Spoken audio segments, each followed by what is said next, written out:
So hello and welcome.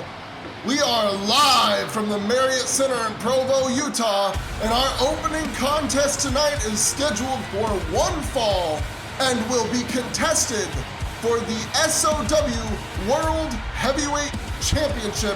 Entering first, of course, representing the House of Troubles, it is the challenger, the troubled child, ZC Woods. And you can hear already the crowd not very fond, well, not fond of either the challenger or the champion really tonight. This is one of those matchups that you don't normally see. The crowd is going to be probably booing both of these guys a decent bit, but might actually be a little more on the side of this man tonight. Because though he does hold our title well away from SOW, his performances have become the talk of the town. And as always, as I always say, as the violins play, and we begin to prepare for another spectacle sure to come, the SOW and WWSL World Heavyweight Champion, the Red Dragon, Nagadomi Ali is here. And he has demanded a proper performance from ZC Woods tonight. He says that if Woods cannot entertain him, Woods will not be back to entertain anyone else in any match for the foreseeable future.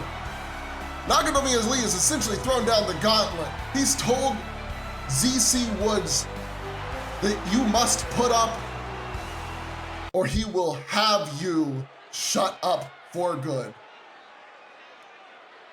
Of course, we start with the challenger ZC Woods, hailing from the Isles of Samoa, and the champion hailing from Osaka, Japan, Nagadomi Ali. This is a big match here.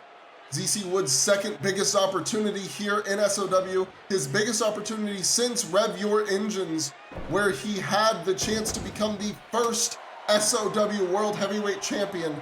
This is only his second time ever challenging for the belt.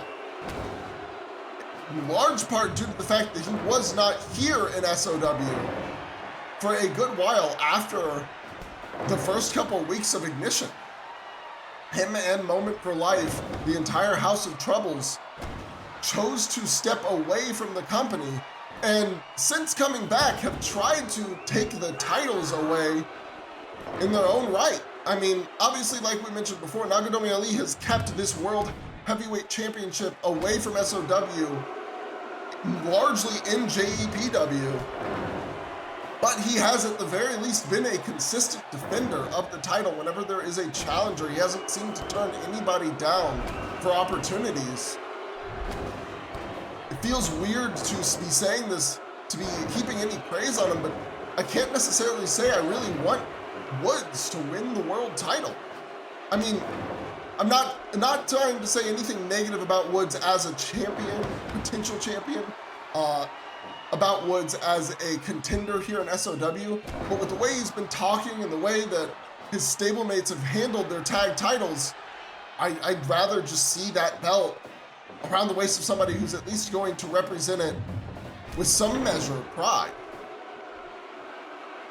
Trying to keep the belt away just to protect it from some proverbial monsters as if the remainder of the SOW roster is incapable it's just not where I would want the things to be. Nagadomi Ali, though, getting into the match and into my proper play-by-play calling, missed a massive elbow drop just a moment ago, but was able to kip up immediately, showing no signs of lasting damage. However, this match has been largely ZC Woods controlled. From the beginning, Nagadomi's been looking for an opportunity to push his way in and start to take control back to his side, and I mean, Woods has been cutting him off at every opportunity. And we get a big enziguri there from Nagadomi Ali, the Red Dragon. Like I said, looking for the opportunity to cut his way back into this match. And it looks like he's starting to get there, mounting some offense. Those low drop kicks, a patented tool in Nagadomi Ali's playbook, weakening the legs, trying to prevent the opponent from being able to keep on their feet.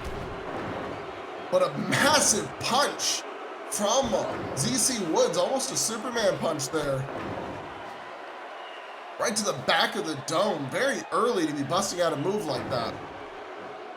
Just goes to show the amount of damage Woods already feels like he's managed to cause here in the early goings of this match.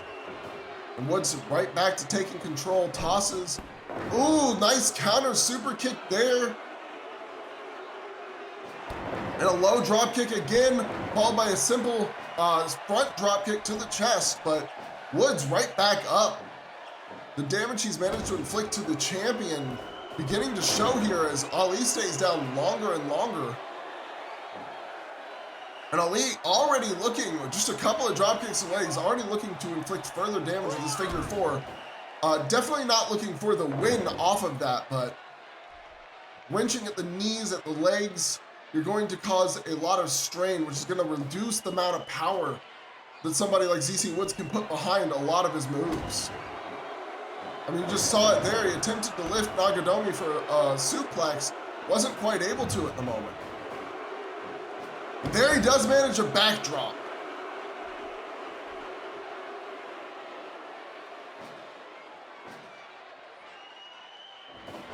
Ali has been a, oh my God, big DDT. Ali gets up but falls right back to the mat. I was gonna say Ali has been defending in pretty incredible matches as of late, but ZC Woods really taking it to the Red Dragon. That big Uranagi there, almost like a rock bottom. Woods been known to utilize maneuvers from the People's Champion. Looks like he's added a new one to his playbook.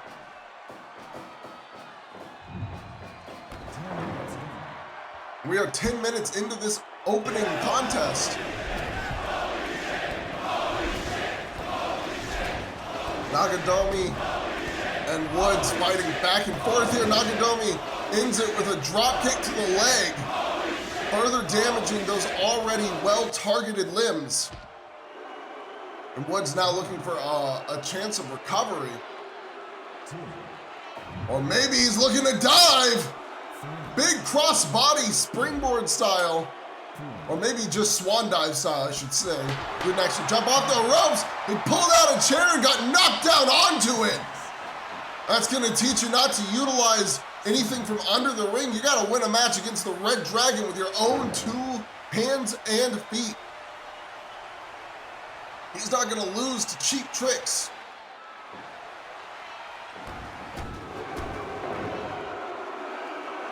Short combination there. Off the ropes, drop kick to the dome. Huge air on that. And once again, Nagadomi going right back after those legs. Very focused in on the target. Oh, bit of a low blow there. Catches him, dragon suplex. Not enough. Very, very interesting setup for the dragon suplex there when Woods was up on Ali's shoulders. Oh, rock bottom again! When Woods was up on Ali's shoulders, I was expecting Ali to go for Woods' own end of troubles, but instead he dropped him down for a dragon suplex. Ali almost got set up in the corner by Woods, but recovers, adjusts the knee pad, looks for a sneak maneuver, but gets caught there. Now he's looking to set Woods up. He gets him on the top turnbuckle, but Woods headbutts him down. Now he's stalking the champion. But Ali moves away, so Woods just hops down from the top turnbuckle.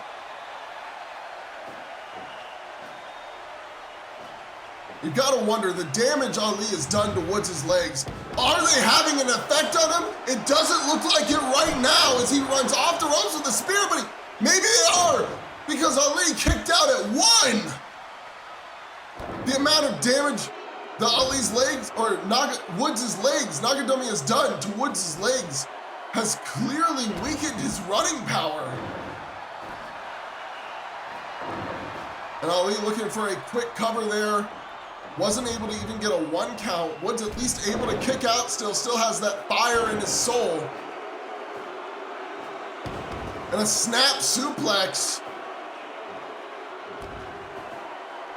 A knee to the gut from Ali, where Woods counters back with a massive punch, but the dragon screws are starting to come out.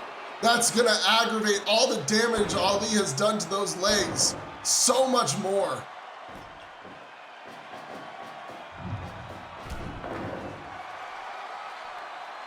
Ali clearly feeling himself here, feeling like he's got this in the bag after a slow early start. He's really started to push this match into his momentum. And Woods has been trying to fight back with big impact moves, but it hasn't been seen to have any real effect on the champion, who's almost getting methodical with it. Into the corner, shotgun drop kick. Back up, goes up top, but notices Woods waking up, chooses to get down without any kind of flying, does not want to risk his own body if he doesn't think he's gonna land the move. That is a classic tactic from the champion, as he hits a nice delayed vertical there for the cover, but not even a 2. Snapmare sends Ali down to the mat. Woods picks him back up, fires off a shot to the chin, and a shoulder tackle, dropping Ali back down, and now it's Woods aiming at the legs. Locking it in after an elbow drop, but Ali grabs the rope. Woods refusing to let go, so Ali eventually forces his own way out.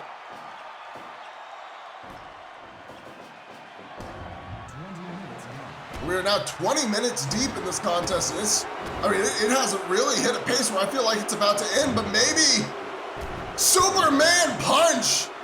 Ali's right back up. Into the corner. And here he comes, back elbow. Tosses Ali to the center. He's taking a moment. Looks like he needed some time to catch his breath. Normally he follows that up with a big spear out of the corner, but he probably seems to be feeling like his legs are not there for it, and now the figure 4 locked in the center of the ring. Could this be it? No.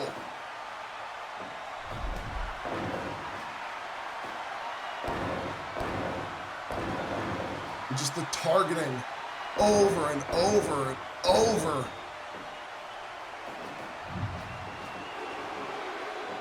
Manages another backdrop there, but you can see the impact is a lot weaker every time. And there's the Dragon Claw, picks him up, off the ropes, huge kick to the chin. Super kick, but it doesn't even take him down. And now Woods looking for a guillotine choke here. This is desperation. This is pure desperation. He's taking it to the outside. A head scissors takedown there from the champion. Thrown to the barricade, combination of blows. Takes Woods to the mat. Woods fighting off, not letting Nagadomi go back after the legs, but Nagadomi does it anyways. A double dragon screw series. Is Woods even going to be able to get back up? Is he going to be able to recover? The count's up to 8. He's back on his feet. He gets in at 9. And there's a snapmare driver right there. Or headlock driver, sorry. Kick to the leg. Nagadomi's target has not left whatsoever. Drop kick. And oh, Woods dodges the Dragon Fang! Fires back with a big right. Or was that a left? Doesn't matter, Nagadomi right back after the legs. Half Boston Crab. This will put tension on the back as well, but doesn't last. Snapmare, drop kick.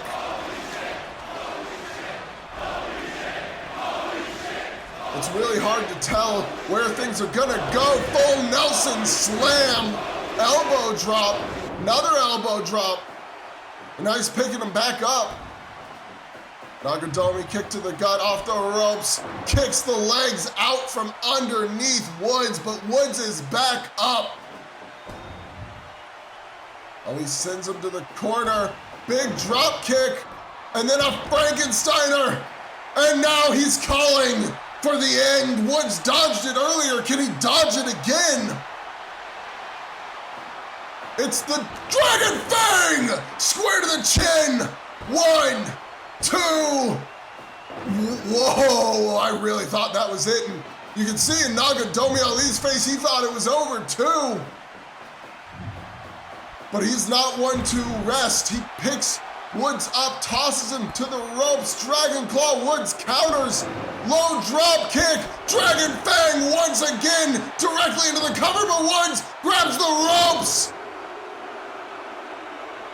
And Woods is stalking, he's waiting. Off the ropes. Goes for the spear, gets kicked aside. Power slam from ZC Woods to Nagadomi Ali. And Ali's gotta be wondering now, what more does he have to pull out? He's hit 2 Dragon Fangs. And Woods refuses to stay down. Double knee buster. Woods going up top. He's stalking, he's waiting. Comes off the top, drop kick. Picks Nagadomi up, suplex. Chops him to the mat. He lifts him up again. He's got to find Nagadomi going back for the legs, trying to take Woods' base back out from under him. And going for a cover now. The more energy Woods has to expend to keep these kickouts up, the harder it's gonna be. Low drop kick, Dragon Fang! That was the 30-minute call, but this match might be over. Woods gave it everything he had, but Ali methodically tore his offense apart and came out with the win in the end.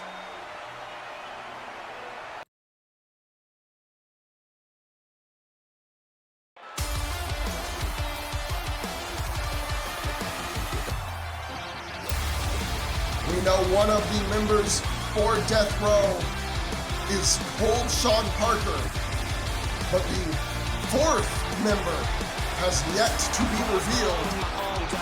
So I have it on good authority from Erren himself that many could probably make a very intelligent guess as to just who it's gonna be. Of course, coming out first on Erren's team is Payne himself.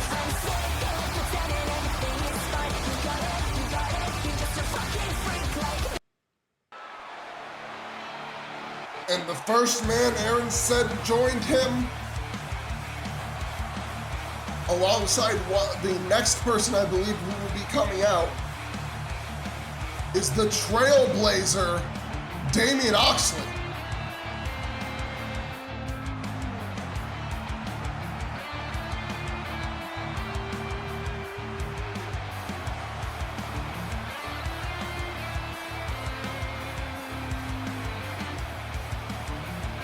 Now, Erren, Damian, Meiji, and FTL have all had a large variety of issues with Death Row throughout the entirety of Season 2 of SOW. And it's really coming to a head right here tonight. We've had some matches, multiple people from both sides clashing in the ring. But we have yet to have this much of the animosity in one place. Almost everybody who has been wronged by Death Row so far in Season 2 coming to a head against them in this match.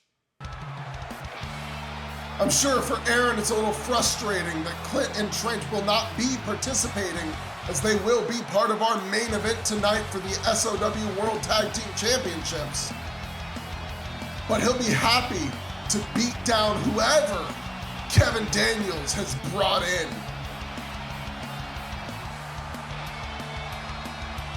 Of course, coming out next, the third member of Team Erren tonight.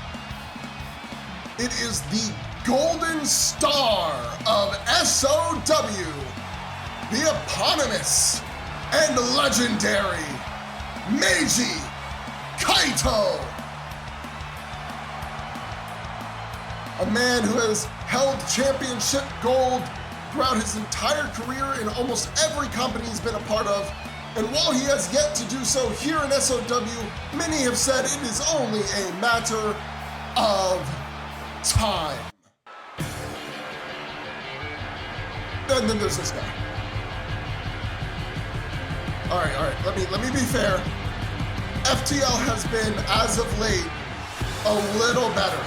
His attitude has not really adjusted much, but it seems at the very least he has adopted an enemy of my enemy attitude, or mentality, I should say, against Death Row.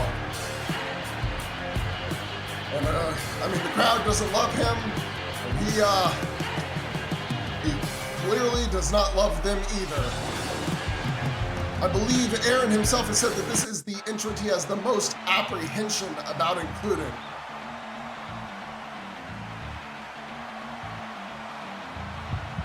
But he has honored Damian Oxley's request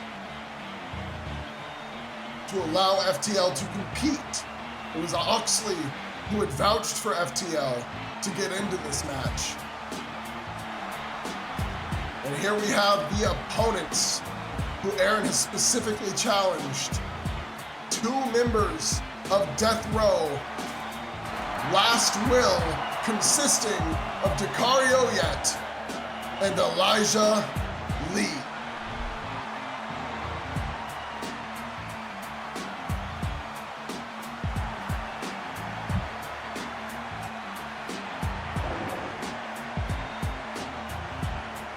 You gotta wonder just how, I mean, we know these two have competed pretty well in 2-on-2 tag matches, so far at least. But you gotta wonder, how will they adjust when they have two more partners, especially someone with the recognition of cold Shawn Parker. A man with, I mean, outside of specifically his well-known tag team partner in JEPW, has never really got on with anybody. He has a very wide and well-known history of betraying pretty much everybody he's ever worked with. That's why they call him cold. Heart frozen like ice. But now we find out, and just as we were concerned, just as we feared, Shawn Parker has gotten his tag team partner for this match. Kevin Daniels, his well-known history being the manager of this man, Death Panther, has once again brought him in for the big screen.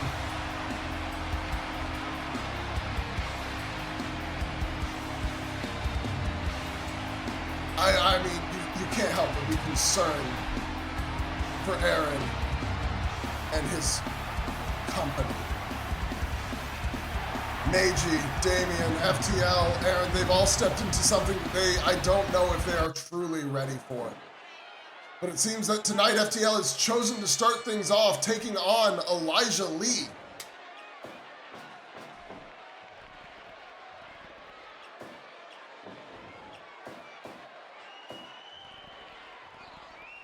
Now we know FTL loves to hit that Fujiwara armbar, get that locked in, and get people to tap out to it. So the arm work early on in the match is not surprising to see. Nor is it surprising to see the fight immediately go to the outside, but Death Panther sent out by Elijah Lee after FTL.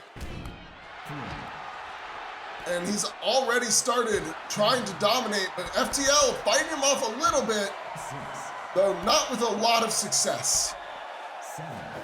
Both men now in the ring. FTL looking to tag to a man who has experienced wrestling Death Panther quite a bit in the past, Damian Oxley. Both of these men, prominent figures in the junior division for a good amount of time. Death Panther always floats between the junior and heavyweight divisions in JPW. So Damian Oxley has experienced a lot of experience wrestling him, as does Meiji Kaito. So it's very smart to get either one of them in the ring when Death Panther is in there. Likely the same could be said for Shawn Parker, who has had a lot of time down in the junior heavyweight division. You'd want him in the ring with Damian Oxley, or I should say Oxley in the ring with him most often.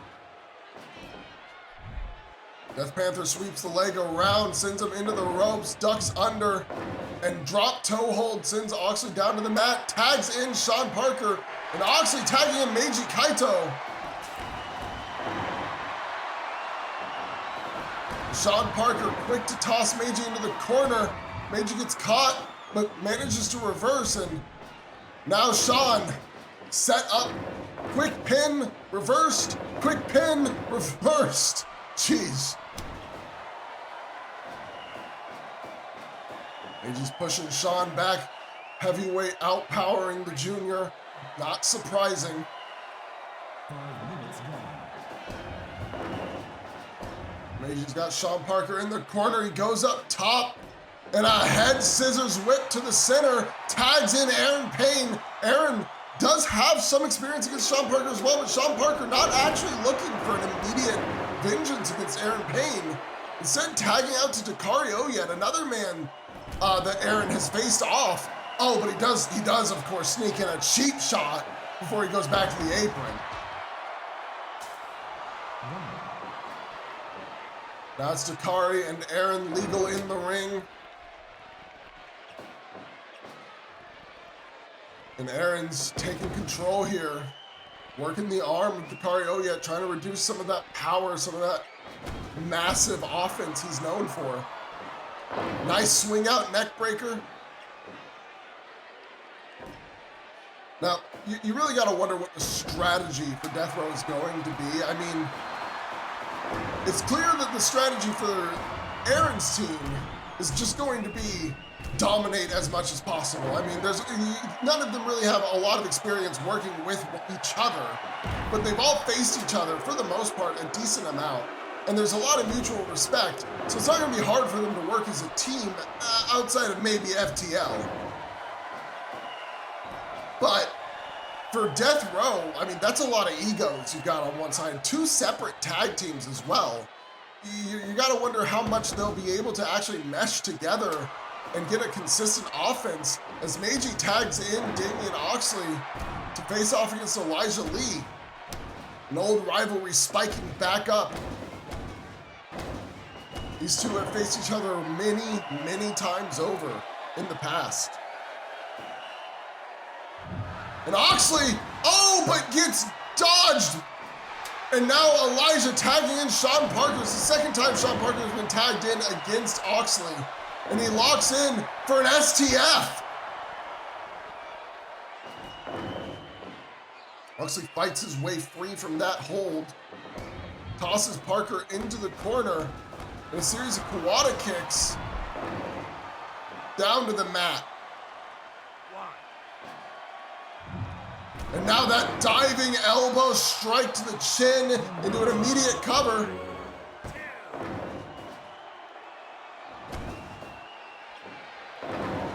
And we still have that sound bite coming from somewhere.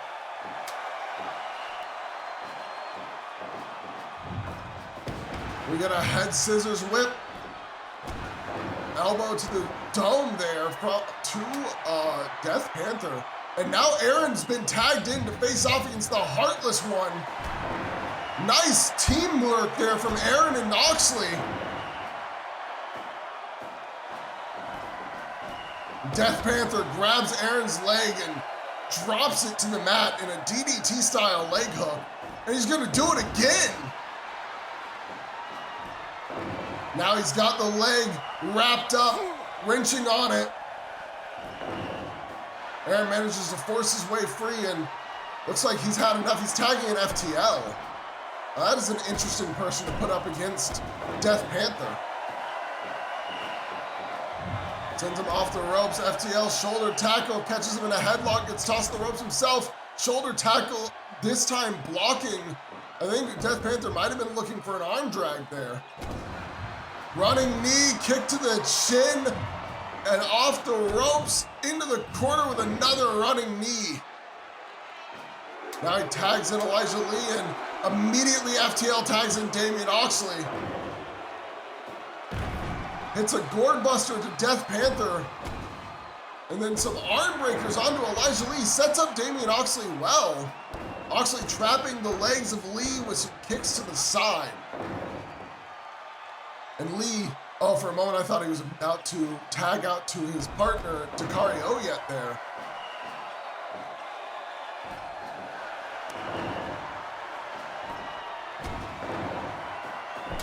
And now he rolls to the outside, but Oxley is not going to give him the opportunity to rest. Lee throws Oxley back into the ring though. Oxley coming back outside, looking to fight. And so Lee says, okay, you really want to fight me out here? I'll fight you. And there's the T800 kick on the outside. Lee rolls back inside. Damian Oxley rolls back in as well. Takari Oyet now tagged in, but so is Meiji Kaito. Oyet tossed to the ropes. Meiji sends him into the corner. Puts him up top. But Takari with a big counter.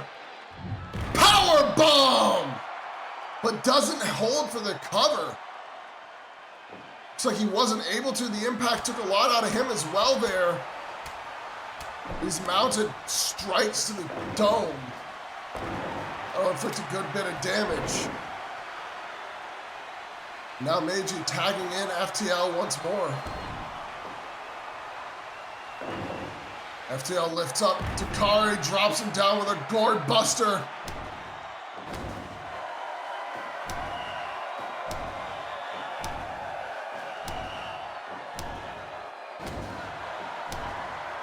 We are just seeing a massive back and forth here. Uppercut versus strikes. Picks him up, dropping him back down. Another gourd buster right in the corner. Oh, but he gets caught. He gets sent into the corner by Takari, who is actually looking for a tag to Cold Shawn Parker, and in gets tagged Payne. Erren versus Cold Shawn once more. Shawn sending Erren into the corner. In comes Elijah. Double team here. Oh, but Elijah choosing not to continue following through. And a drop kick to Payne's chest.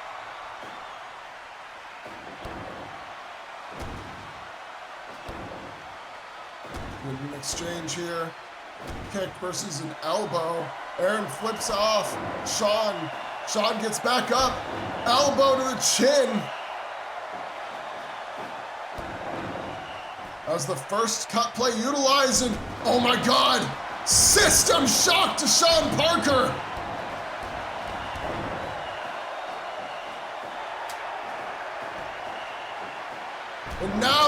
The end game to Shawn Parker.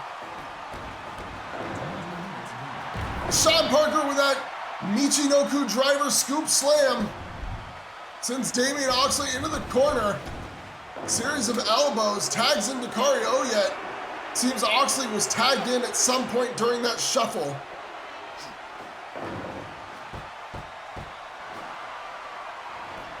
Now Oxley with these Kawada style kicks to the dome.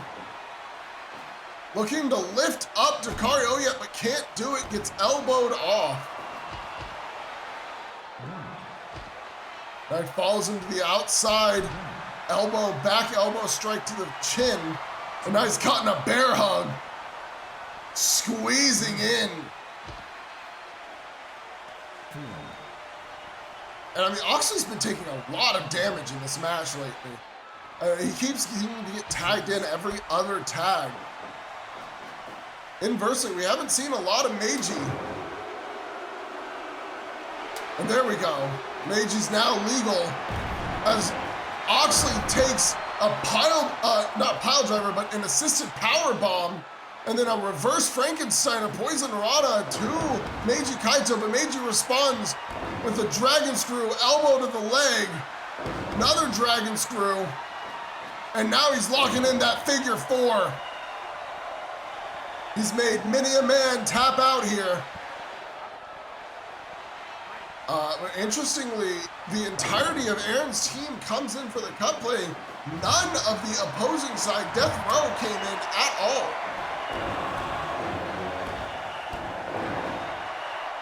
We get another big strike there. Now Death Panther is legal, but Meiji sending in Erren.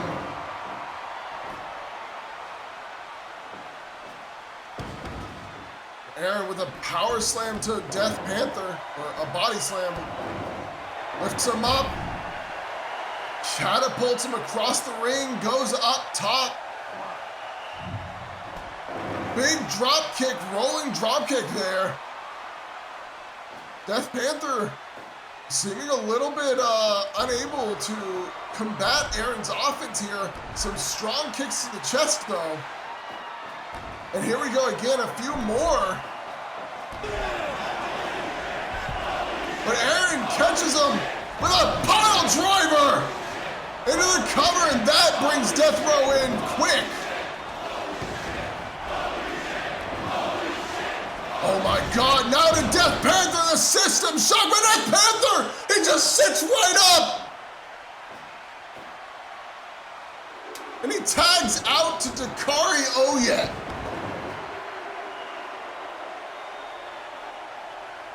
Now FTL's tagged in against Dakari, up against the big man.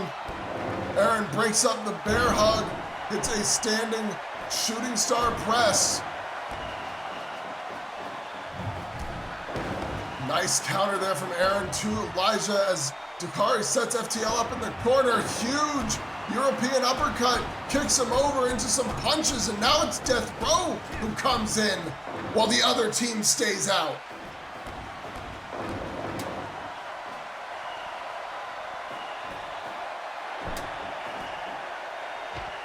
Dakari's tossed to the outside.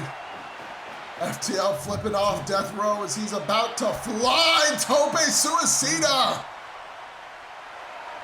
And now he's calling for the kangaroo kick. Dakari none too pleased by the antics there. Stalking FTL as the count is reaching 8 now. Oh, but he just slips back into the ring.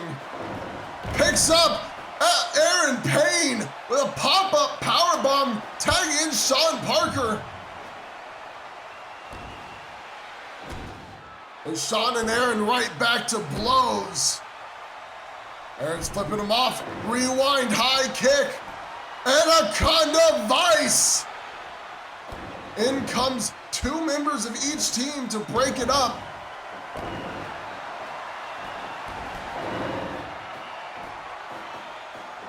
Shawn Parker catches Erren. Erren sends him into Death Panther. Hits him with a Frankensteiner. He's setting him up top. Elbow down, and Shawn Parker with the leg drop from the top rope to Erren Payne. We've now hit 30 minutes in this match. Meiji Kaito tagged in. A screw bomb there. Oh, but Meiji, he's got it targeted. And they're deep in their own corner here as well. There's the shining star. Gets the cover. But I think the other side may have misjudged where they needed to go because that got broken up. That could have been the end of the match. If Erren and company had blocked Death Row proper, said they all focused so heavily on Death Panther that Last Will was able to break up that pin just fine. Now Dakari coming in with a big drop kick. Rebounds Meiji off the ropes.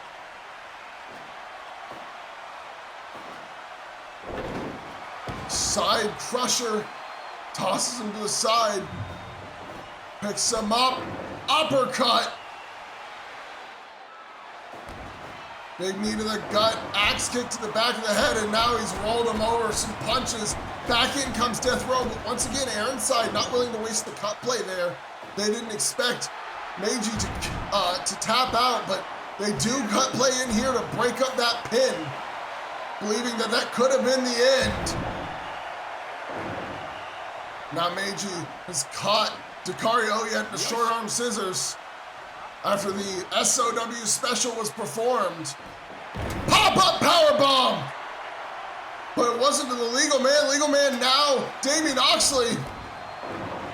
And on the other side, it's Death Panther, who assists Dakari with another powerbomb. Then he just sits down, picks up, catches the arm and the leg, dragon screw, and the shock fracture. Oh my God. Oxley tapped out. And FTL is just, he's walking away. He didn't even try to get in the ring. The others at least tried, but I'm sure we'll hear more on that next week.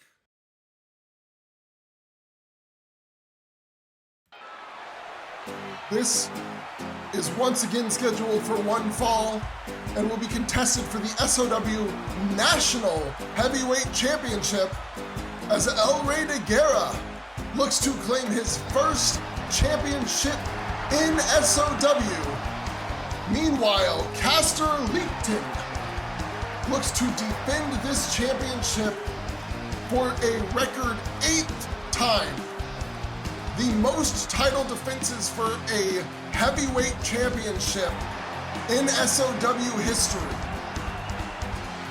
Kastor has held this title for 238 days. And he does not plan tonight to be the last.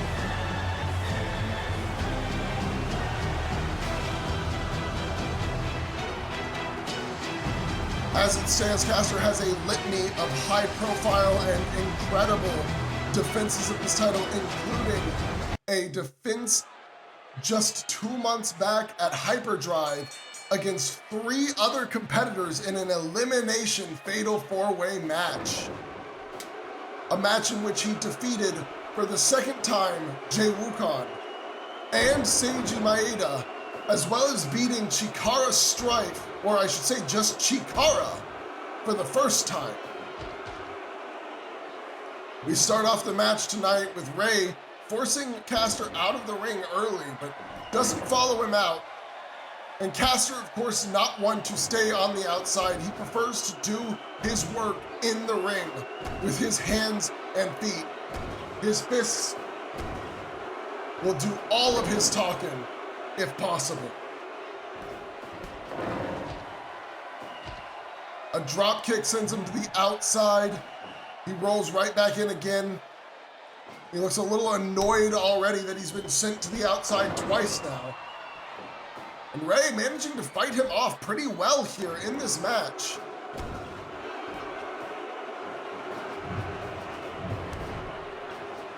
Kastor outpacing what I think Rey was expecting there. He is faster than you would expect a man of his stature to be. But this rivalry dates back all the way to before the first actual live show SOW ever put on, when the original Grand Prix was underway and Rey and Kastor wrestled to a time limit draw in the Onyx bracket. Kastor has held some resentment towards Rey for costing him the opportunity to win the World Championship at the end of the tournament, as that draw effectively kept him out of contention for the main event spot.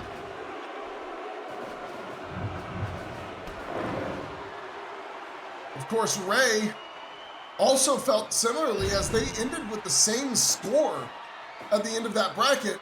However, Kastor specifically feels that he should have made it through because, unlike Rey, he beat ZC Woods when they went one-on-one. And had it not been for the draw against Rey, had he won that match, that tiebreaker would have put him through over Woods. And I mean, who knows how history would have gone if it had been Kastor versus Hermes in the finals of the Grand Prix.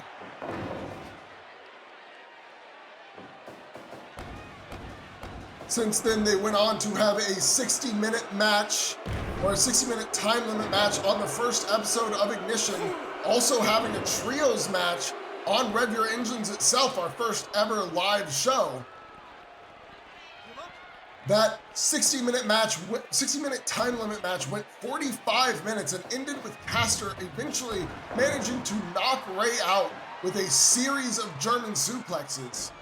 Since then, Kastor has updated his repertoire, adding a larger series of power bombs, more submissions, and has managed to make Rey tap out in an elimination match over this title that they are currently wrestling for right now.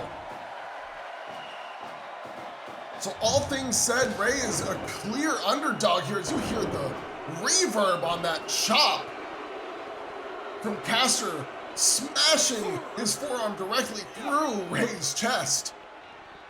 I can feel it from here, to be honest.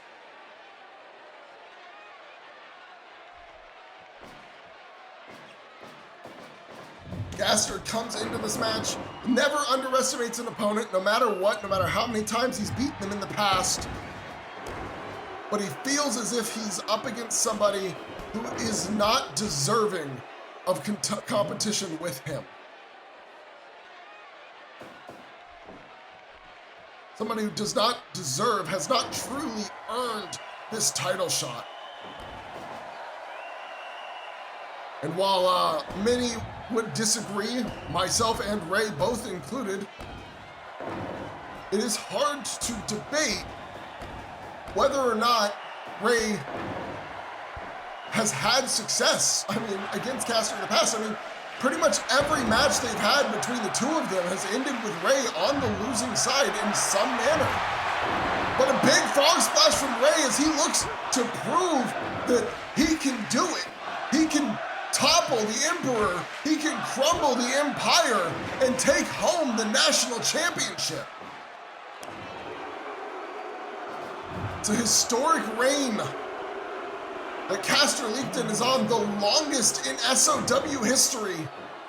And again, as I stated before, it's the most defenses for any of our heavyweight titles at 7. And he'll only continue to set history if he makes it 8 here tonight.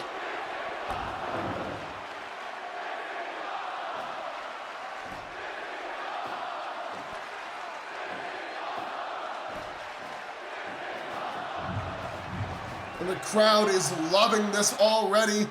A reincarnation, deja vu, some might call it, from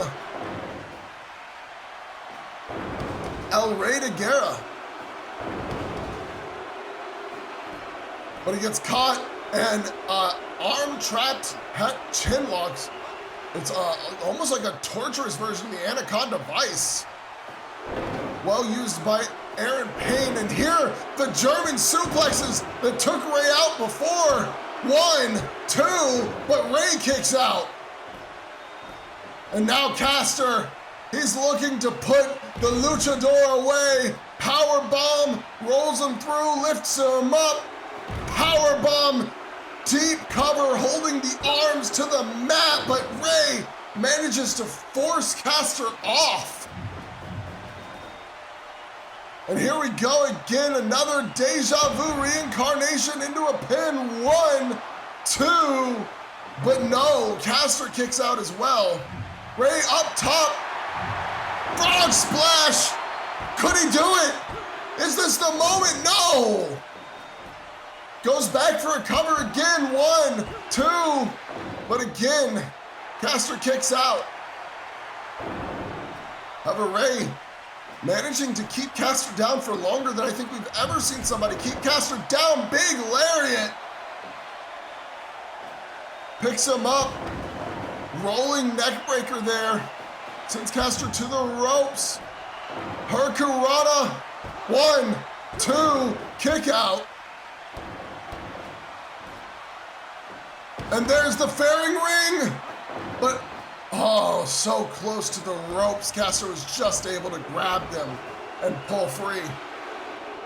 And now he's locking in a sleeper hold. He's looking to make Ray go to sleep. Ray manages to fight through. As Kastor lifts him up and sends him to the corner.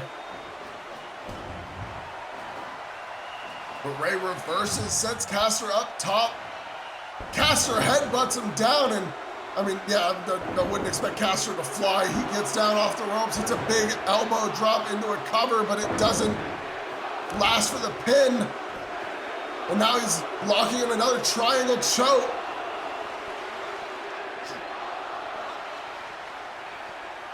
This match very back and forth so far. Each competitor seeing big bursts of offense. Kastor managing to recover his breath. And now Ray, also having recovered, knocks Kastor back to the mat with a step-up enziguri. And Kastor pulls him down, arm lock. And the fans, you can tell they want to see El Rey de Guerra win here tonight. They want to see the Cinderella story completed. Manhattan drop, belly to belly, but Kastor, he's looking to put it to bed. Pile driver! Covers Ray, nonchalant cover. And Ray pulls the arm out and a mocking clap from Kastor. Tossed to the ropes. Here's the fairing ring. He's not near the ropes this time. He could get it, but he doesn't. Kastor forces his way through. And a big chop to the throat of El Rey de Guerra. Ray with a big jumping neck breaker. And now he's going back up top. Cannonball senton, but I think he hit just a bit off the mark.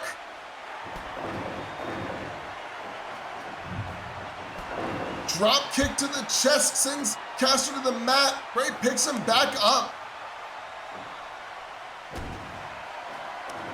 Kastor and Ray fighting, both trying to look for the opportunity to gain the advantage. Ray with another Hurricanrana, but not able to get the three there. Kastor hits that German suplex, wasn't able to get a three. He goes for a big backbreaker. Guerra! But he's not able to get up right away. That short bit of time it took to get up might cost him here. And Kastor managing to kick out. You've got to say it was because Ray wasn't able to recover in time. A huge Russian leg sweep from the Emperor as he sets a power bomb on Ray, and he looks for a symphony. That's two. And he goes right into a cover after that one. But he doesn't get the three. I think he made a mistake. I think he thought two was enough. 2. He needed to go for the full symphony if he wanted to beat Ray.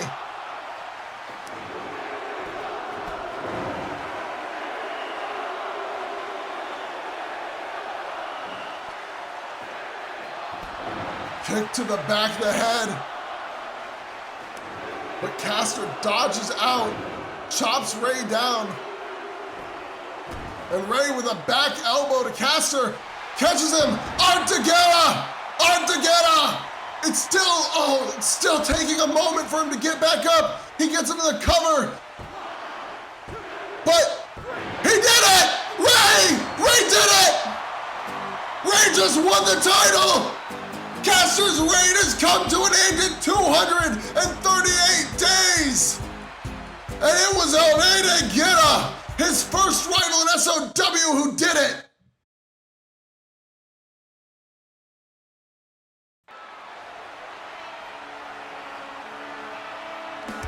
There are a lot of tag teams in the back that could easily answer this challenge here tonight. It was posed last week on Ignition, and from backstage, they called to the entire roster telling anybody who wants to face them to bring it. Kerry, Correa, and Nathan Fisk coming together for the first time. And I believe they are planning to call themselves Disruption. We don't have much information on what that means, but it is something we're gonna have to keep a close eye on here, because factions or teams forming has been an interesting scenario, but their opponents, speaking of interesting, it sounds like the Outbacks are coming to answer this challenge. Osiah Johnston and Aussie Bratton, the Outrider and the Ripper, representing Till Thy Kingdom Come. These two have had an interesting ride here in SOW so far since signing.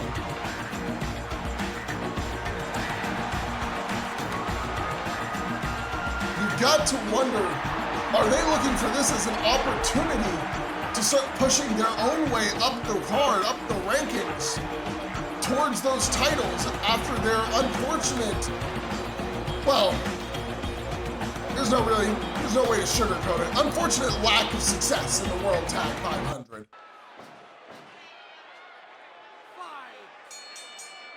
Here we go.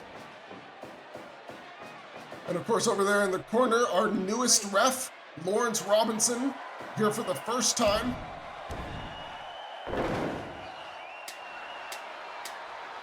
Series of insulting slaps from Kerry, Correa. 1. And here we go again. Osiah joined him on the outside, but Kerry not showing much respect for his opponents right now. And I guess showing respect was never a big part of his personality. At least not once you're in the ring. 7.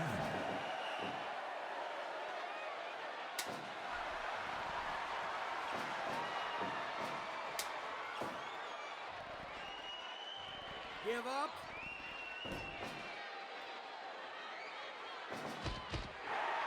He sends him right back to the outside, goes out himself, joining him, catches him in a headlock, couple of punches, 2. tosses him to the ring apron, but Osiah managing to stop his momentum and responds back with a big slap, lifts Kerry up and power bombs him on the outside, followed by a big senton. 6. Yeah, Kerry quick to get right back in the ring. I can't imagine anybody would want to stick around after all of that.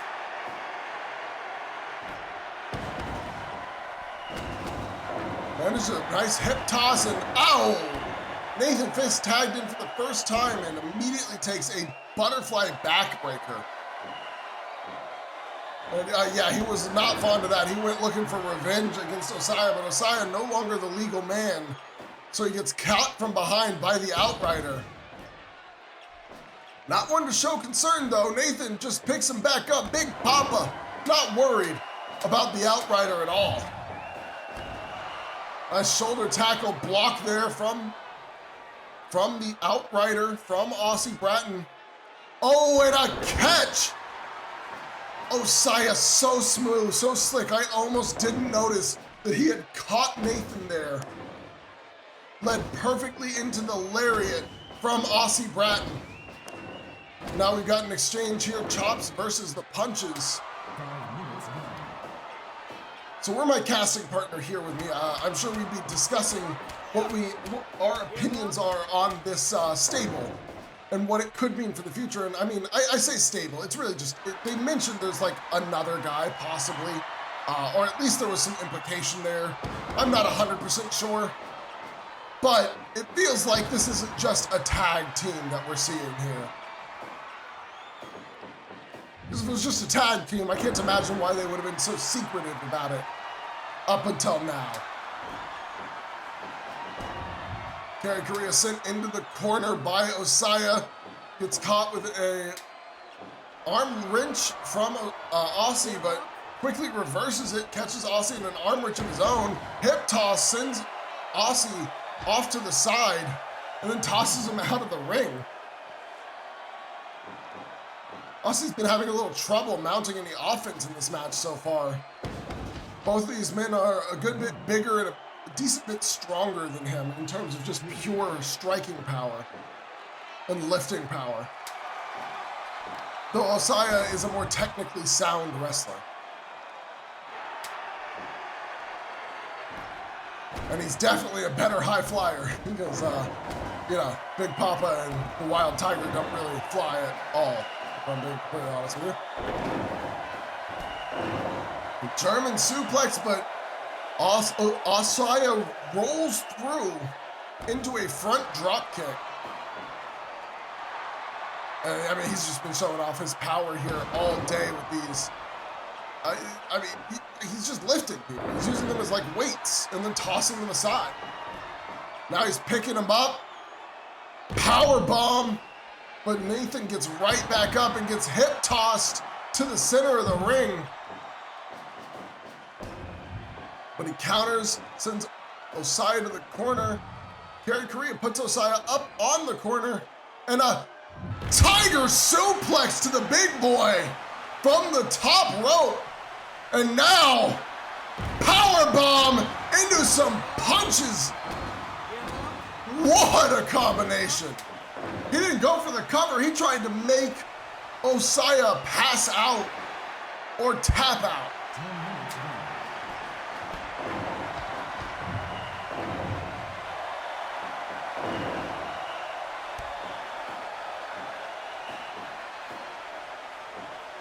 Now it's Aussie legal in the ring with Kerry Correa.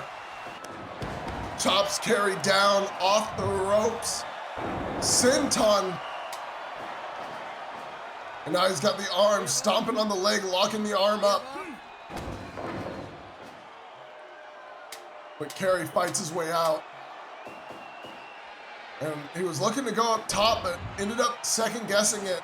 Smart decision as Aussie got right back up afterwards. Headlock into some punches. Aussie down to the mat, rolls over. Camel clutch. That's a move Osaya is well known for as well.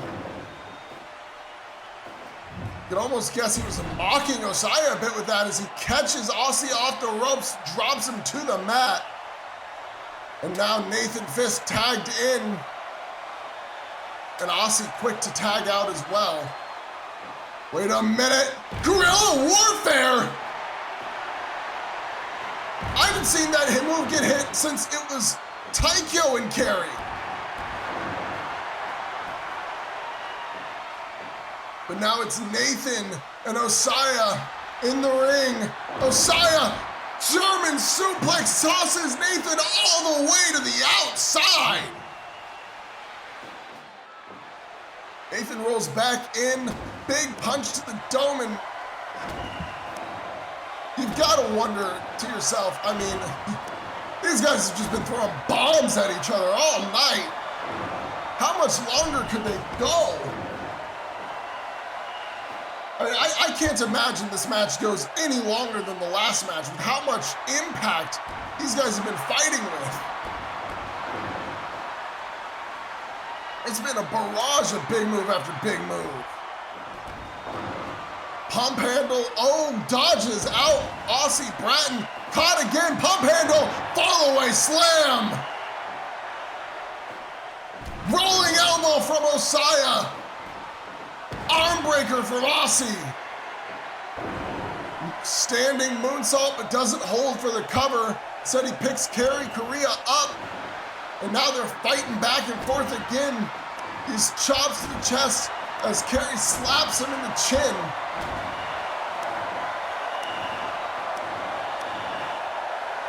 Rossi's feeling himself, goes for a super kick, gets tossed around, rolling punch. Oh, right. That is, I mean, the ref gave a clear warning there. That is not a place you want to be hit in very much. Standing moonsault again.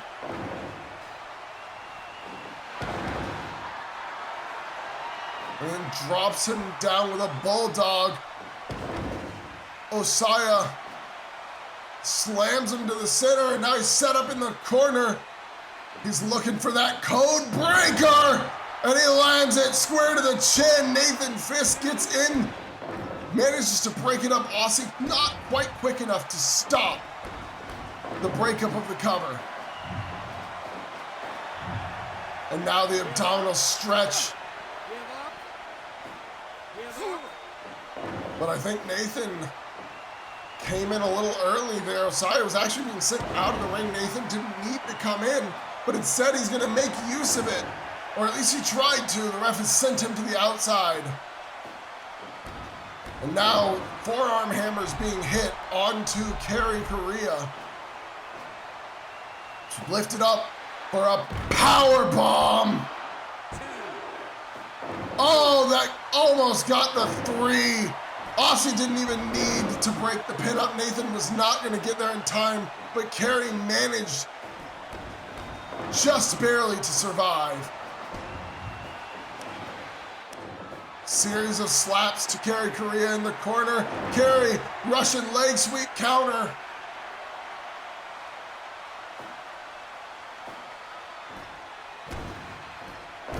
Death angle!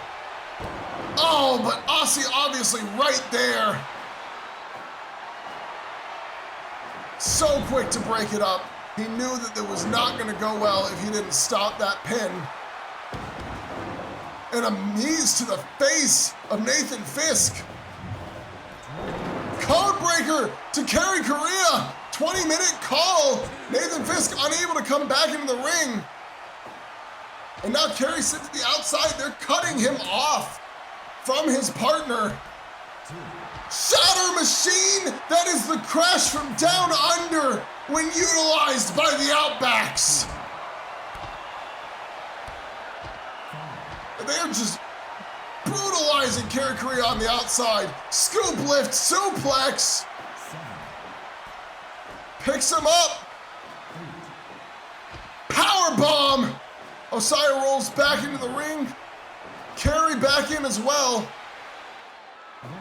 And now they're both back on the outside, but Kerry tosses Osaya into the ring. Osaya gets back out. And I mean, I don't know. If I was Kerry, I think I would have gotten back in that ring and tagged in my partner, because he is taking so much punishment out here. Oh, but he's starting to fight back. He's back in the ring now. Osaya's in the ring. Wait, he's got the double underhooks. Tire driver! 1, 2, 3! Disruption wins the open challenge! I mean, holy hell! I don't know where Kerry Correa got that fight from, but that is the first Tiger Driver he's hit here in SOW. And it is time for the semi-main event of SOW Spring Carnival. This match will be contested for for the SOW Women's National Championship. And it is scheduled for a last woman standing match. Nishi, Kazumi, and Charli Scene have had a litany of issues throughout their time here at SOW, all stemming from when Nishi beat Charli way back in the Women's World Title Elimination Tournament during the early days of SOW Ignition. Since then, however, Charli Scene has risen up the ranks and become a bona fide single star, although her attitude could still use some adjusting. Here she comes, the genuine article, the SOW Women's National Champion, Charli Scene.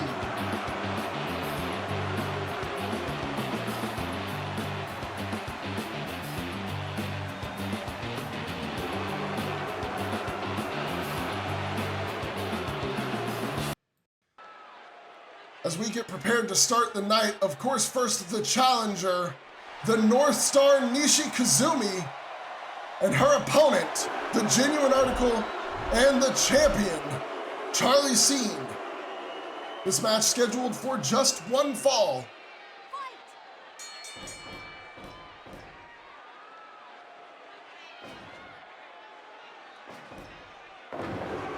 And I know, any fans out there of Charli, if there are any, probably happy that I will be commentating this alone because I will be doing my best to remain unbiased throughout the commentary.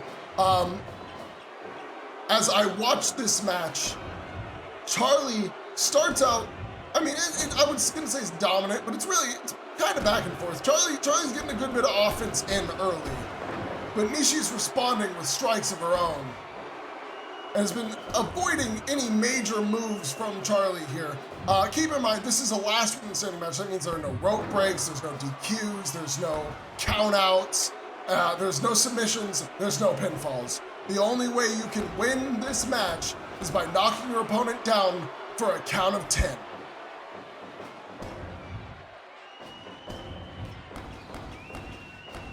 This is a very challenging and tiring, really, match. If anybody has ever contended in one of these before, they would know this takes a real toll on you and can save some time off your career if you're not careful.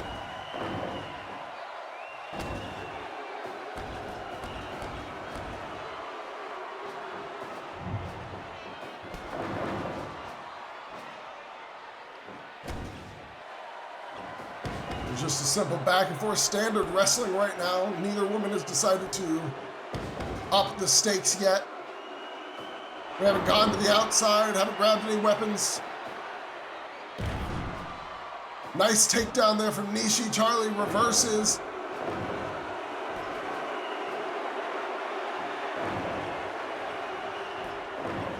And a reverse out again.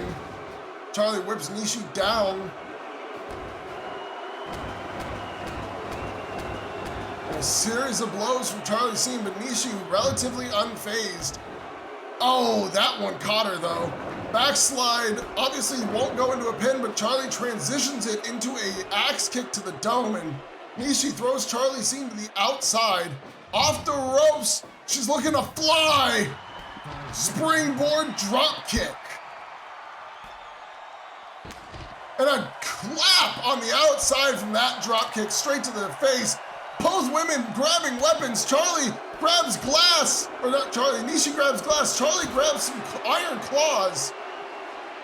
And Nishi throws Charli in a suplex, but she lands on the glass.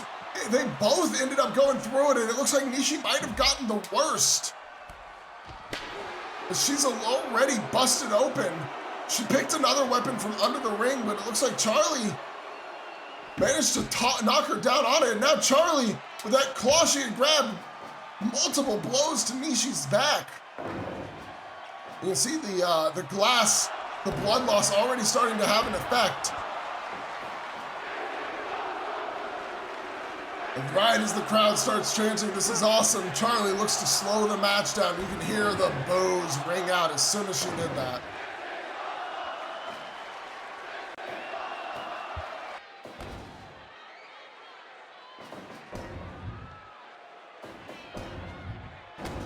Charli with a series of blows. Nice German, but it was rolled through from Nishi, who landed a dropkick square to the chest right after. Charli's picking back up that claw. She drops it and goes for a few punches on Nishi, who's trying to kick her legs out from under her. Now Charli once again grabbing the claw. Looks like she's trying to set Nishi up for something with the claw, but Nishi keeps countering out. Now Nishi sends Charli into the corner. Charli with a series of kicks. Drops Nishi to the mat.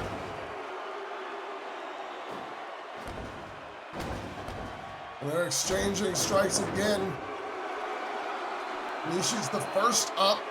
These two have a long historied rivalry here, just like Guerra and Kastor Liechten, except one might say that this rivalry is very one-sided, in the sense of Charli hates Nishi. And we're getting our first count, only goes up to 3, but Charli hates Nishi. It is not the other way around. As far as we know, Nishi hasn't really given any real opinions on Charli as a person. Instead, she's just wrestles. In SOW's history, Charli has only ever beaten Nishi one time, and it was in the match where she won the title. That is, she wore to the ring tonight, the national title. She defeated Nishi in a fatal 4-way to become the first SOW Women's National Champion.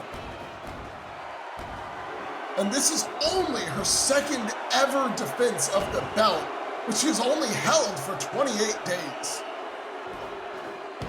If she's successful here, she will have 2 defenses under her belt and will go on to have a longer reign than just 4 weeks. But should Nishi win here, that would make this the shortest title reign in SOW history and tied for least defenses with the first national heavyweight title reign of Mars Namor.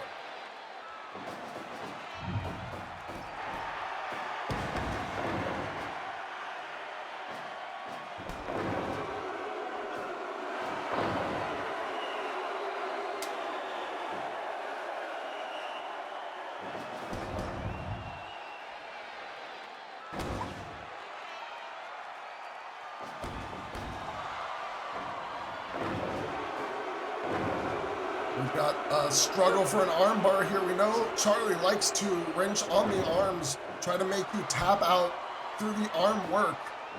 It can also cause, oh, nice roll through, but again, this is not a pin style match. The pinfalls will not get you the win, so Charli had to let that go pretty much right away. It only served as a proper counter to Nishi.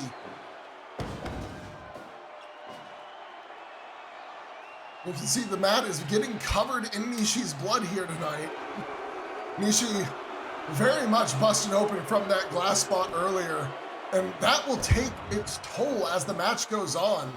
The more you bleed, the harder it'll get to continue putting up your offense. But right now, a big avalanche backdrop picks her back up. Dragon suplex, snapdragon suplex. But Charli manages to recover, catches Nishi's arm in an arm lock. Nishi reverses out. And remember, because this is a last woman standing match, there are no rope breaks, so Charli can hold that hold as long as she's able to keep you in it, no matter where you are, whether you're inside the ring or out. So Nishi has to fight out as soon as possible, rolling through a float over style jawbreaker there.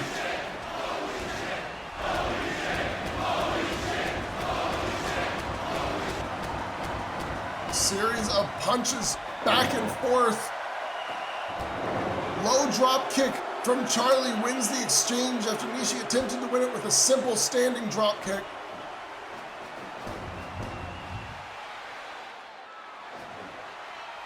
And Nishi setting Charli up top. Spanish fly from the top. But Charli's back up first. The blood loss is really getting to Nishi. You can feel it. Here she goes with the hammerlock DDT. The count starts for the second time for Charli Scene. She gets up at a 5. And a series of punches takes Nishi down. You can see that the blood loss is really affecting her, but she still manages to get up after 4.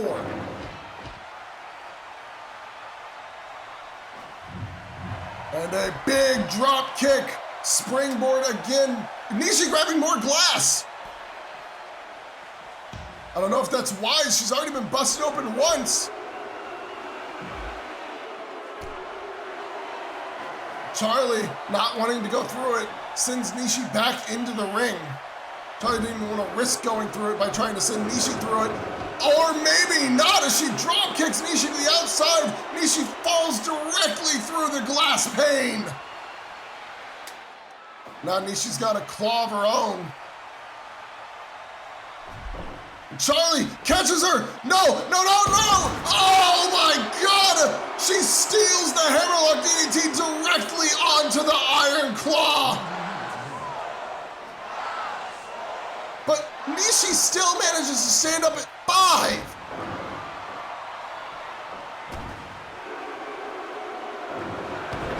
There's a Tomo Nagai flip. And I mean, at this point, Charli's definitely got to be wondering how much more punishment Nishi can take, as Nishi stands right back up after that cord buster. I mean, Charli's got her bleeding. She sent her through glass multiple times.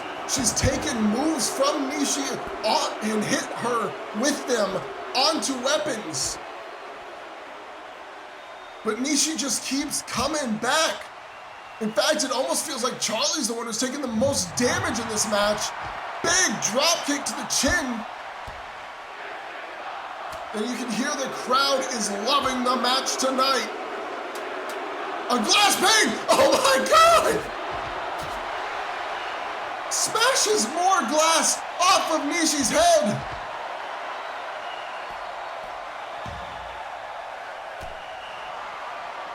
Nishi has gone through glass 3 separate times in this match.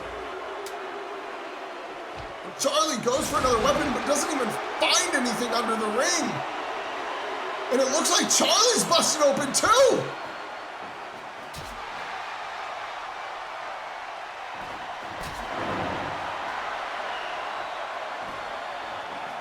Both of these competitors now bleeding. Nishi looking to mount a big comeback here. Hits a low drop kick in the corner. Tomo Nagai sends Charli to the center, but Charli gets right back up. Ducks the punch.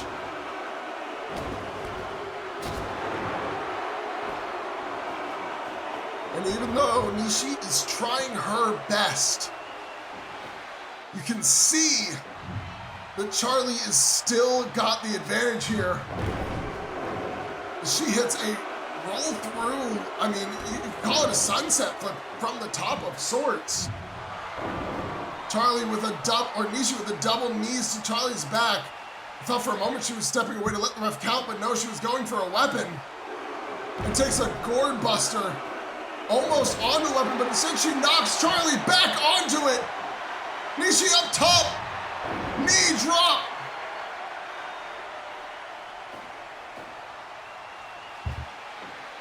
Charli sends Nishi to the ropes, off the ropes, cartwheel, into, not really a cartwheel, it's more like a sunset style drop kick, or a kick of sorts. Sunset flip, I guess? It's really hard to say what that was. I haven't seen that move very often, but somersault kick, actually, that's the best description. Meanwhile, they're both landing on a barbed wire mat on the outside, and yeah, Charli, there's still nothing under the ring over there. You guys have pulled out all the weapons.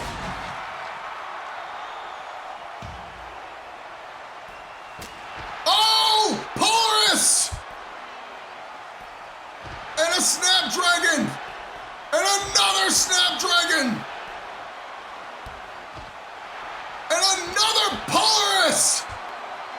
Charli shaking it off, pulls in. And now Nishi back in the ring. And Charli taking a moment to catch her breath on the outside. That combination could have easily ended a match if it was inside of the ring. If it was a normal match. Instead, Charli looking to end things here. Just tossing Nishi to the center onto the weapon. Nishi manages to get up at 6. Knees Charli down, and now Charli's the one who's got to struggle to get up. Up at 5. Punches Nishi down. And here comes Charli. Flip over. Neck breaker. Nishi's much slower to recover. She gets up at 5 still. But you can see that took a lot more effort. And there's a Frankensteiner. And now Charli's back in that corner. Should she be thinking that it's time to kill the radio star? Video kill! But Nishi! Wait a minute. She's... I don't think... Oh no, she wasn't able to get back to her feet. Charli Scene has retained the Women's National Championship, and poor sport as always, whether it be in victory or defeat.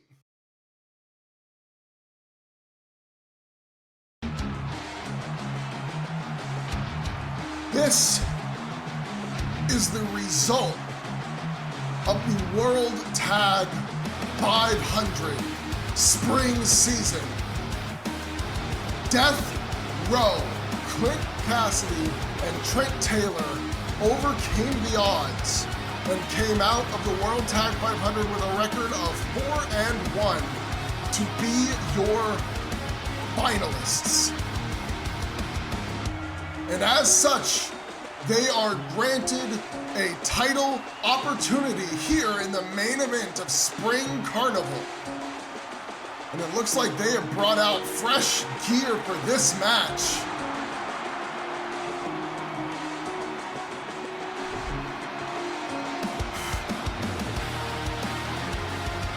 I mean, earlier in the night, Death Row managed to win the 8-man tag. I mentioned then that the momentum for them is definitely moving.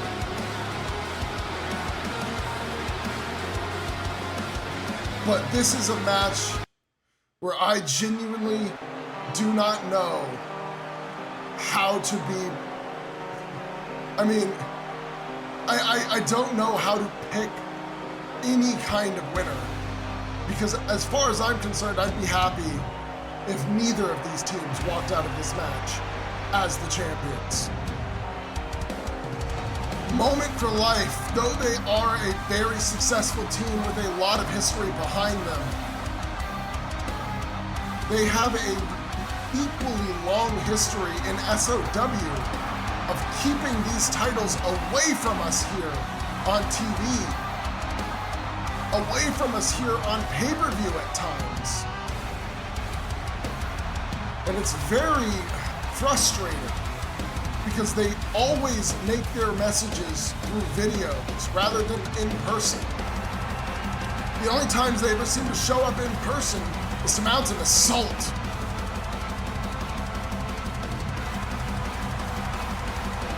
But at the same time, do I really want Kevin Daniels gloating next week about Death Row winning the tag team championships? Absolutely not.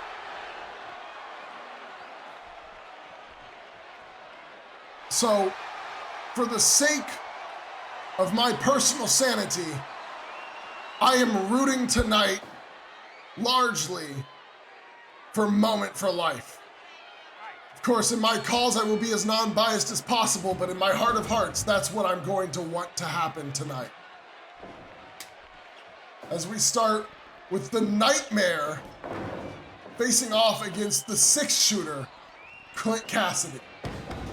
And you can tell that Bray and Dallas are taking this very seriously, as they have dressed up in their alternative personas. The Nightmare and the Phantom.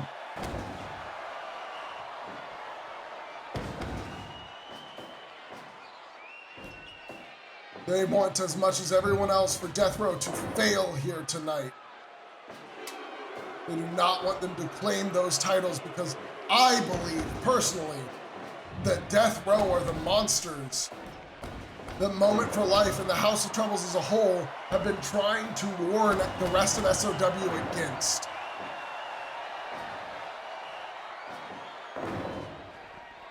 Nice fireman's carry over into an armbar, but gets pushed off before he can continue those chains. Lifts him up, side out suplex there. Very nice from the Phantom, Dallas Taylor. And actually, speaking of Taylor, Trent Taylor now legal in the match, wearing a new, what looks like a new mask to go with his new gear.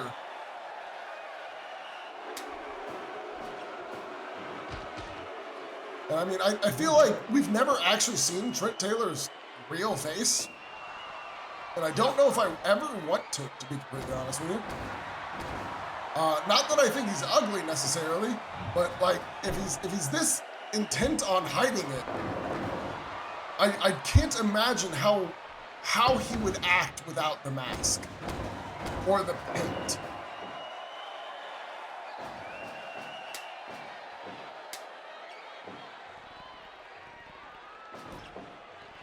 Nice headlock there. Throws him to the ropes, and oh my God, he's bleeding. I didn't see what busted him open. Must have been something in that exchange just a moment ago. Trent Taylor already sprouting color. Isn't too surprising for Trent, as the Nightmare just sits up.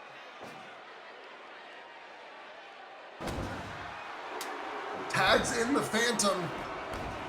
That's 2 cycles that Moment for Life have had here. And now it's Clint Kassidy being tagged in against the Phantom. And they're, oh, come on, don't use the SOW special being used by Death Row just feels wrong. And there is a DDT to Clint Kassidy.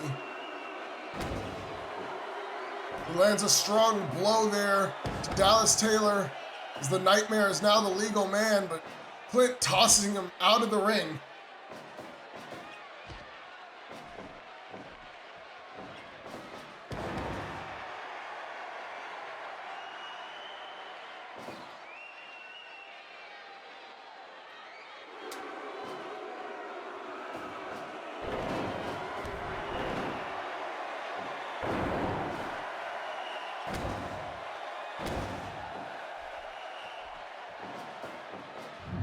Now we've got Trent sending him off the ropes. Chop from the Nightmare to Trent Taylor. The Twisted One has actually been holding his own. I mean, he was voted SOW's Workhorse of the Year 2024.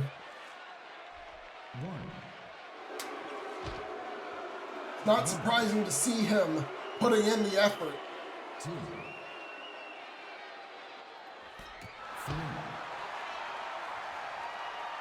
4. Just gotta hope that it doesn't bear fruition here, because like I said, I really do not want to hear Kevin Daniels gloating next week if Death Row wins these titles.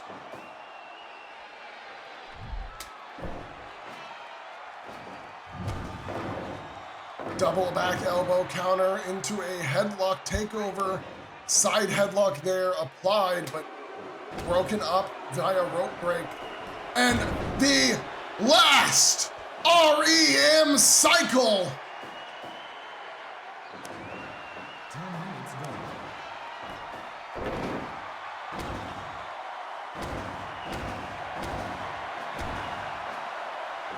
But Trent Taylor Taylor surviving still. Even through that. Now being picked up, double suplex. Clint Kassidy catches him in a headlock, tossed to the ropes though. Side buster. Whoa, wait a minute. Did Trent Taylor bring in a barbed wire bat and I missed it? That's foreboding, to be honest with you. Big senton though onto Clint Kassidy. Oh, wait for the discus lariat, but Clint moving out of the way. Hits him with a massive headbutt and tags in the Phantom. But with a big punch. Now back and forth blows from Clint and Dallas. Dallas ducks under the punch, hits a nice lariat to Clint Kassidy. Clint counters with a kick to the dome and then tosses Dallas overhead. Moment for Life first won these tag titles at Victory Lane, SOW's biggest show so far in its history. And they won them from the original tag team champions here in SOW, the Dark Crusade, who held them for 154 days, having defended them 6 times in that time period. As things currently stand, Moment for Life have also held these belts for an equivalent 154 days, but have only defended them 3 total times. That just goes to show the difference between the tag reign of Moment for Life and the reign we had before when the Dark Crusade held the belts.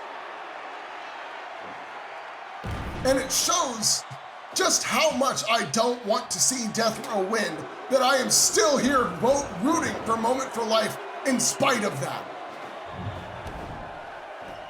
Gotta be non-biased though, I gotta try. I mean, I'm not doing a very good job. I apologize, that's on me.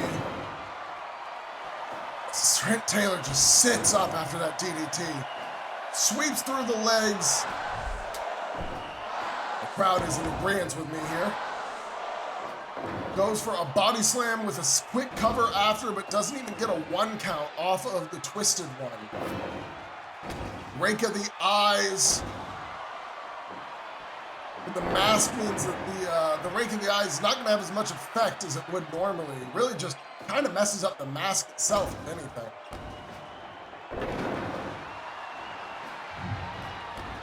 Nice punch there. And Trent Taylor, once again, raking at the mask. And you can see it's not having as much effect as he'd probably like it to. A chop into a kick, goes for a cover, but only gets a 1. Now the Nightmare tagging to the Phantom. They're looking for that last REM cycle again, but Trent Taylor blocking it this time. Sweeps out the leg, snap of the neck. Into a series of punches in the corner. You can count them up if you want. I'm sure it'll add to 10.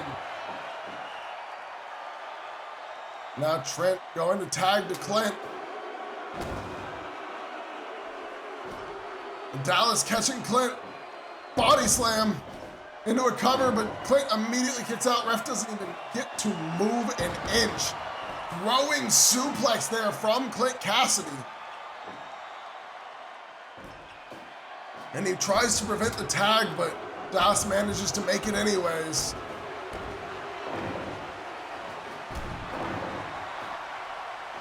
Now it is Bray Windham in the ring with Clint Kassidy. Again, just how this match started. Catches him in a headlock. Blow to the back there from Clint Kassidy to Bray Windham.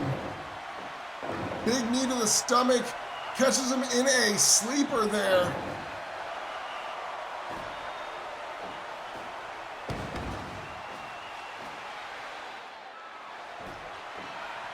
You can hear the crowd's excitement roaring through the microphones that we have around the ring.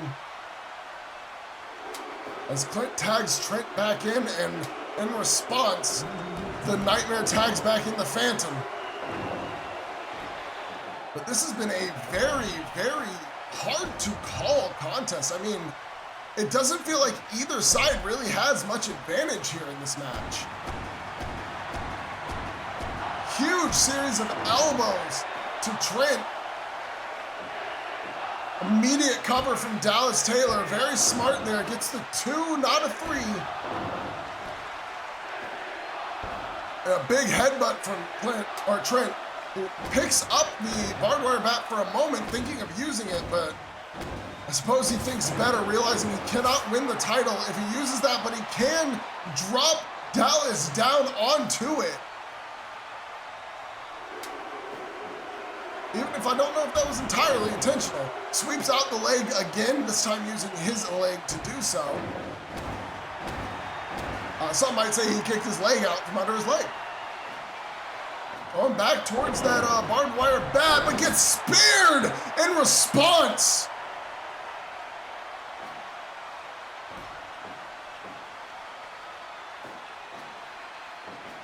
Wait a minute, sweet dream! That could do it, that could be the end of the match right there. Into the cover, hooks the leg, 1, 2. Oh my God, I thought it was the 3. Trent Taylor kicking out at the last possible moment, and then they hit him with the SOW special.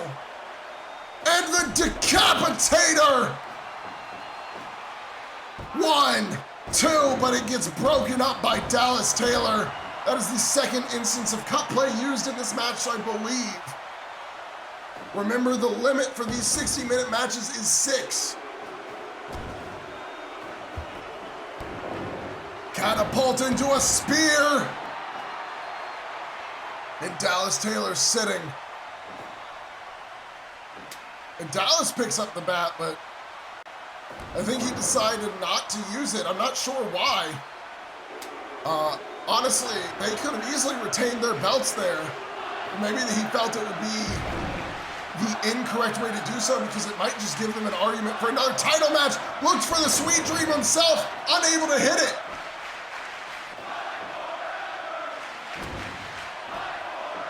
Clint Kassidy off the ropes, but shoulder tackle blocks, sends him to the corner. Reverses out, catches Clint, lift suplex, Clint rolls back through, rolling lariat. And he picks up Dallas. With, oh my gosh, 6-shooter! If Dallas hadn't tagged out, that could have been the end of the match, but a Uranagi into the cover. Trent Taylor not even coming in. Have they used up cut play already? Another Uranagi. Back in the cover. No, they have not. Trent Taylor's in now. Breaks it up just at the last second. Double backdrop now from Trent and Clint. And Clint with a short arm lariat into the cover. This is going to be broken up by Dallas Taylor. And now a backdrop. Oh, failed though. And then an attempt at a German also failed. Clint with a jumping neck breaker.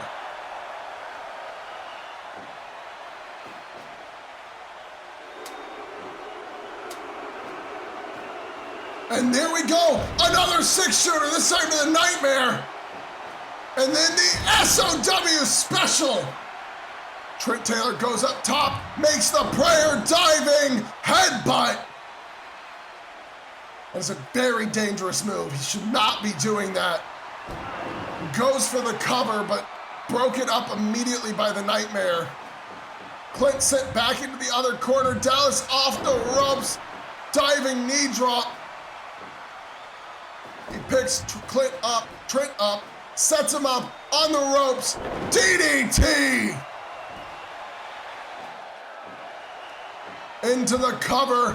Clint comes into the ring, gets blocked, but can't get the 3. Trent Taylor survives again. Catapult, spear. And Dallas takes a set, goes into the Boston Crab. Cut play has been used up for Death Row, but Trent Taylor still surviving, making it to the ropes. We are 30 minutes in on this 60-minute time limit match. Crossbody, and Clint manages to get, I guess he was given an additional cut play. Don't know if I like that from the ref, but we've got the bright lights being used by Bray Windham. Unfortunately, it was on the wrong competitor. You can see, I'm genuinely unsure of how Trent Taylor has made it this far in this match. I know that the man is stronger when he's bleeding, but he's lost so much blood.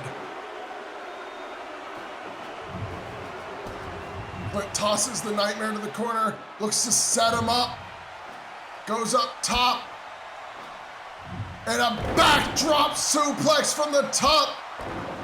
Elbows the leg, kick, elbow again, holds for an elbow leg lock, but Trent Taylor comes in. Not necessary. I think he thought he might be. There's that Death Valley driver. And that could easily be the end of the match here. He's lifting him up for the Magnum Hammer. But Dallas Taylor still had a cut play available. Broke it up. And now Bray Windham, I think Dallas keeps thinking of going for the weapon, but Bray is the one telling him to stop.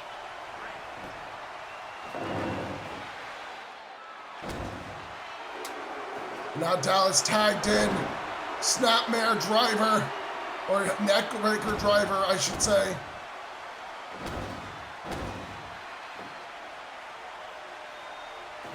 Rolling lariat blocked, drop kick sends him into the turnbuckle. He bounces off, falls to the mat. Headlock from Dallas Taylor to Clint Kassidy. Dallas is trying to get things settled back into the right pace as Clint tags back in Trent. And Trent, implant DDT. Big lariat to Clint.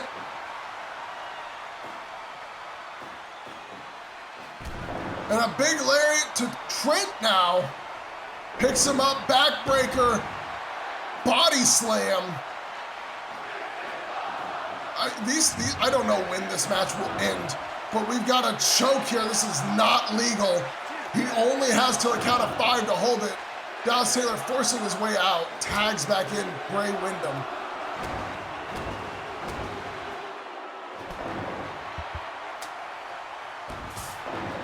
Ooh, Trent knocks him down onto the barbed wire bat, drags him away, goes up top. He says the prayer, the diving headbutt again, but this time he's taken too much damage. He couldn't cover right away, and that's what cost him.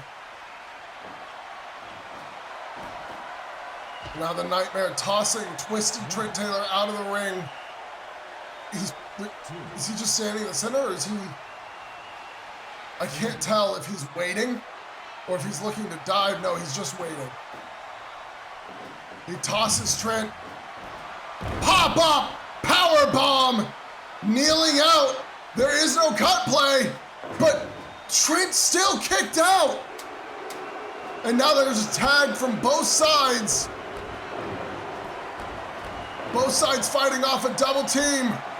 Headlock, snapmare driver. 1, 2, 3. No way!